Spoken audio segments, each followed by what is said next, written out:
जय झारखंड, जोहार झारखंड। साथियों नमस्कार, मैं आकाश महतो आपको झारखंड की सियासत में एक गर्माहट मुद्दे पर लिए चलता हूं और वो मुद्दा है 60-40 की नियोजन नीति। साथियों 60-40 की नियोजन नीति से झारखंड में क्या दुष्परिणाम हो सकते हैं, इसके बारे में युवा छात्र नेता बसंत महतो ने चक्रधरपुर में हो रहे आंदोलन 60-40 नियोजन नीति के खिलाफ आंदोलन में बड़ा ही सटीकता से अपनी बात रखी है और बहुत ही शानदार उन्होंने विश्लेषण की हुई है। तो आप सब जरूर इस वीडियो को पूरा देखें और अपनी राय कमेंट सेक्शन में जरूर दें। आप सबों का स्वागत है मेरे इस वीडियो में। जोहार। राज्य है जैसे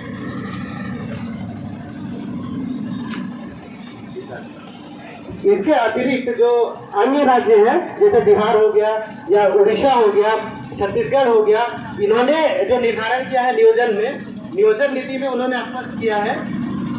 अन्य राज्यों में मैं आपको दिखा दे रहा हूँ, ये इन्होंने स्पष्ट लिखा है कि बिहार निवासी बनेंगे राज्य के प्रारंभिक स्कूलों में शिक्षक। इन्होंने भारतीय नागरिक हो इस मापदंड को तो रखा है, प्रत्येक राज्य रखते हैं। इसके अतिरिक्त इन्होंने स्थानीय नीति में स्पष्ट किया है कि उसी राज्य का स्थानीय निवासी ही नियोजन में अपना हिस्सेदारी सुनिश्चित कर सकता है। इसके बाद आप देख सकते हैं ये उड़ीसा का है जिसने लिखा है रेसिडेंस ऑफ उड़ीसा, स्पष्ट शब्द में, ठीक है। और जबकि यहाँ झारखंड पर जब नियोजन होता है तो यहाँ झारखंड सरकार ये भारत के नागरिक इस आवेदन को भर सकते हैं, इस प्रकार से निर्धारित करती है। और सरकार की गलत नीतियों के कारण ही यहाँ अब जैसे कि अभी जो JSSC की अगर मैं बात करूँ, झारखंड कर्मचारी चयन आयोग में, इसमें अनुमानित 5 लाख की वैकेंसी है जिसमें आप 60-40 लागू कर रहे हैं। 40% यानी कि 2 लाख लोगों को आप यहाँ नियोजन में शामिल करेंगे।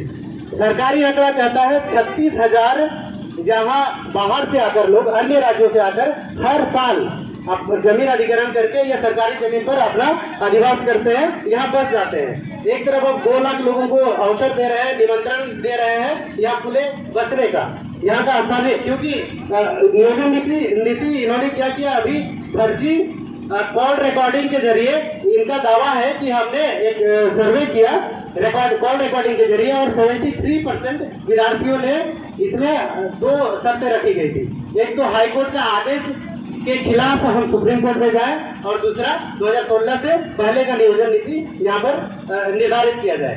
दरअसल ये बिल्कुल फर्जी कॉल रिकॉर्ड था, क्योंकि हमारे यहाँ जितने भी उपस्थित छात्र छात्राएं हैं, इनके पास कॉल आया हुआ है जिसमें स्पष्ट आपने जवाब दिया हो या नहीं कोई फर्क नहीं पड़ता, आपको धन्यवाद कह दिया गया।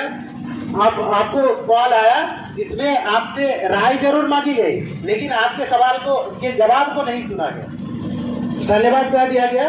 इस तरह से और कुछ दस्तावेज है, मैं आपके सामने, हालांकि इसके बाद भी प्रेस कॉन्फ्रेंस के जरिए मैं प्रयास करूंगा कि उसको प्रस्तुत किया जा सके।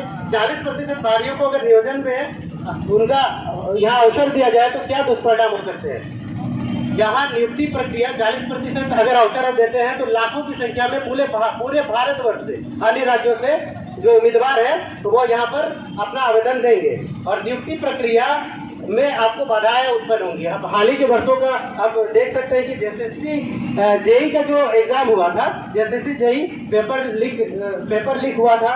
इस तरह से ब्लूटूथ के जरिए या अन्य कई माध्यमों से चोरी या फर्जी दस्तावेज पर मैं आता हूँ। JSSC JEE का पेपर लीक ये मुंगेर से युवक धरा है, देख सकते हैं। इसके कारण क्या होता है कि झारखंड कर्मचारी आयोग है, इसको सारी जितनी भी नियुक्तियां हैं उसको कैंसिल करनी पड़ती है। अब देख सकते हैं इन्होंने कैंसिल किया हुआ है। JSSC ने JEE की परीक्षा रद्द की और JPSC ने स्वीकारा OMR सीट के बिना 49 को किया था पास। इस प्रकार की यहाँ पर नियोजन के लिए जब नियुक्तियां होंगी, नियुक्ति प्रक्रिया से गुजरना पड़ेगा तो भारी संख्या में लाखों के आवेदन पड़ने के कारण नियुक्ति प्रक्रिया में बाधाएं उत्पन्न। इसके अतिरिक्त आप देख सकते हैं PT में फेल फिर भी 50 से अधिक बने अफसर। नेतरहाट में नामांकन के लिए चयनित 100 में से 75 विद्यार्थी 5 जिलों से। इस प्रकार के दस्तावेज है। और दूसरा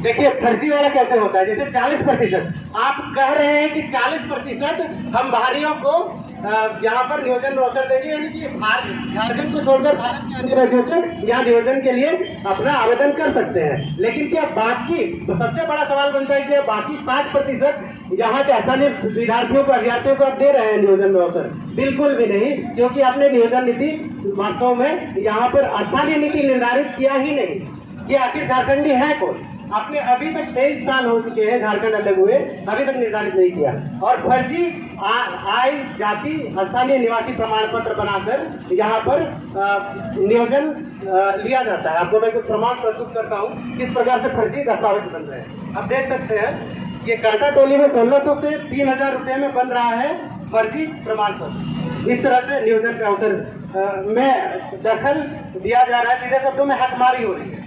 आरक्षण का लाभ लेकर बिहार निवासी झारखंड में बना दरोगा, स्पष्ट देख सकते हैं। इसके बाद देखिए खूंटी की 2 शिक्षकों का स्थानीय निवासी प्रमाण पत्र फर्जी पाया गया। इस प्रकार से फर्जी दस्तावेज बनकर उस 60% में भी झारखंडी यहाँ के स्थानीय युवाओं का हक मारा जाएगा।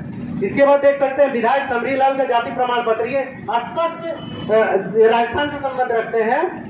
ये यहाँ पर आए और 7 बार इसी प्रमाण पत्र पर चुनाव लड़े, अंततः इसका जाति प्रमाण पत्र निरस्त किया जाता है। इसके बाद देख सकते हैं कि किस प्रकार अवैध रूप से लोग बसेंगे। जैसा कि मैंने स्पष्ट कहा कि सरकारी आंकड़ा कहता है 36,000 प्रत्येक वर्ष जमीन अधिग्रहण करके ये सरकारी जमीन पर या बाहर से आकर झारखंड में बसते हैं। अब देख सकते हैं डेटा है BCCL के 13,388 क्वार्टरों पर बाहरी लोगों का अवैध कब्जा। इस प्रकार से लोग बसेंगे। आप देख सकते हैं नेक्स्ट बोकारो में 96,150 एकड़ भूमि पर कब्जा, भू माफिया ने नदी तालाब तक बेच डाले। इसके बाद है 4 भाई बहन के पिता एक, अस्थायी पता अलग अलग। इस प्रकार से वोटर ID और उनका जो स्थानीय निवास प्रमाण पत्र अलग अलग, यानी कि दोहरे लाभ लिए जा रहे हैं। यहाँ पर नियोजन में आपको, आप जैसे बिहार के हैं तो बिहार में भी वो अपना नियोजन का लाभ ले रहे हैं, वहाँ भी अपना राजनेता या राजनीति में अपनी भागीदारी सुनिश्चित कर रहे हैं, और झारखंड में भी कर रहे हैं। इस प्रकार से आरक्षण ये दरअसल सिर्फ नियोजन का मामला नहीं है। यहाँ आएंगे क्योंकि बाहर से जो भी नियुक्तियाँ होंगी उनका एकमात्र उद्देश्य होता है यहाँ के जल, जंगल, जमीन को लूटना, यहाँ की खनिज संपदाओं पर अपना हक जमाना, यहाँ अवैध संपत्ति अर्जित करेंगे और यही कर, क्योंकि हम यहाँ के स्थानीय है, हमारे पास जमीन है, वो बिना जमीन लेकर आएंगे लेकिन वो धन अर्जित करेंगे और उसी धन जो अवैध कमाया हुआ धन संपत्ति है, क्योंकि उनकी कोई जन भावना या कोई खास लगाव यहाँ के स्थानीय इस जगह से, इस झारखंड से नहीं है। यहाँ एकमात्र उद्देश्य आने का होता है जहाँ किस प्रकार से हम जमीन को अधिग्रहण करें, कैसे हम जमीन खरीदे और यही बच जाए। क्योंकि काफी दिनों से आप इसको हाँ मैं ये दरअसल 2016 की नियोजन नीति पर भी आऊंगा, उसमें उन्होंने स्पष्ट लिख दिया है कि जो यहाँ सरकारी सेवक यानी कि सरकारी नौकरी करेगा उसका बच्चा, उसका जितने भी बच्चे होंगे वो आरक्षण का लाभ लेंगे। इस प्रकार से सरकार की जो गलत नीतियां है, आपको मैं दिखाता हूँ कि सरकार की गलत नीतियों के कारण झारखंडी युवा पिस रहे हैं। देखिए वो क्या लिखा है कि ये कैबिनेट से मंजूरी मिला हुआ है। 1985 के बाद सरकारी भूमि में रह रहे भूमिहीनों को PM आवास के लिए मिलेगी 3 डिसमिल जमीन, सरकारी भूमि में रह रहे भूमिहीनों को, और ये आया है 1985 के बाद। ये आपका नीति की है।